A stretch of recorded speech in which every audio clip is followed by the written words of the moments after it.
حميم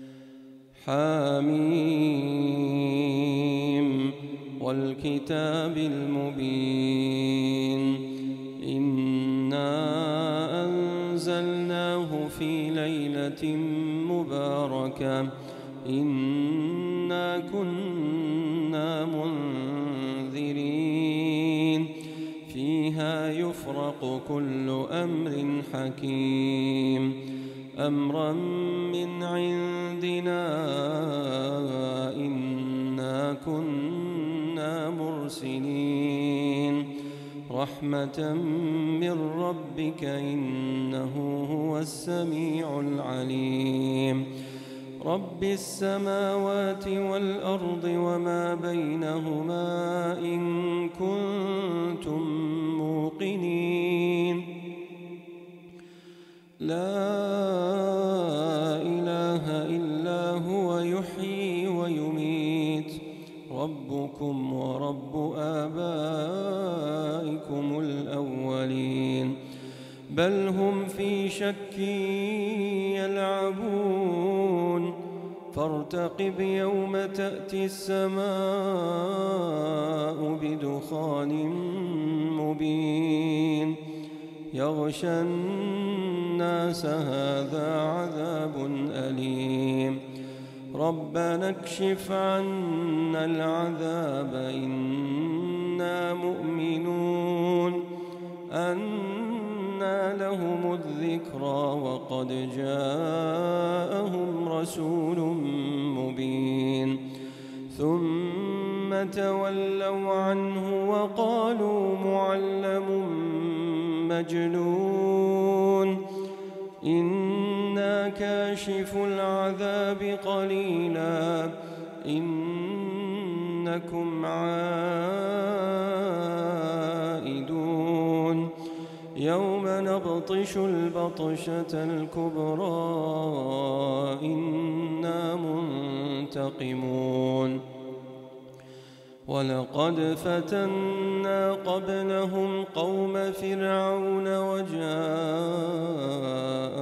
رسول كريم أن أدوا إلي عباد الله إني لكم رسول أمين وأن لا تعلوا على الله إني آتيكم بسلطان مبين وإني عذت بربي وربكم أن ترجمون وإن لم تؤمنوا لي فاعتزلون فدعا ربه أن هؤلاء قوم مجرمون فأسر بعبادي ليلا إنكم متبعون واترك البحر رهوا إنهم جند مغرقون كم تركوا من جنات وعيون وزروع ومقام كريم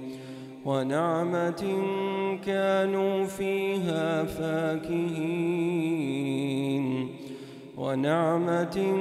كانوا فيها فاكهين كذلك وأورثناها قوما آخرين فما بكت عليهم السماء والأرض وما كانوا منظرين ولقد نجينا بني إسرائيل من العذاب المهين من فرعون إنه كان عاليا من المسرفين ولقد اخترناهم على علم على العالمين وآتيناهم من الآيات ما فيه بلاء مبين إن هؤلاء ليقولون إن هي إلا موتتنا الأولى وما نحن بمنشرين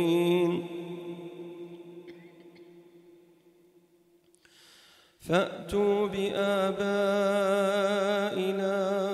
إن كنتم صادقين أهم خير أم قوم تبع والذين من قبلهم أهلكناهم إنهم كانوا مجرمين وما خلقنا السماوات والأرض وما بينهما لاعبين ما خلقناهما إلا بالحق ولكن أكثرهم لا يعلمون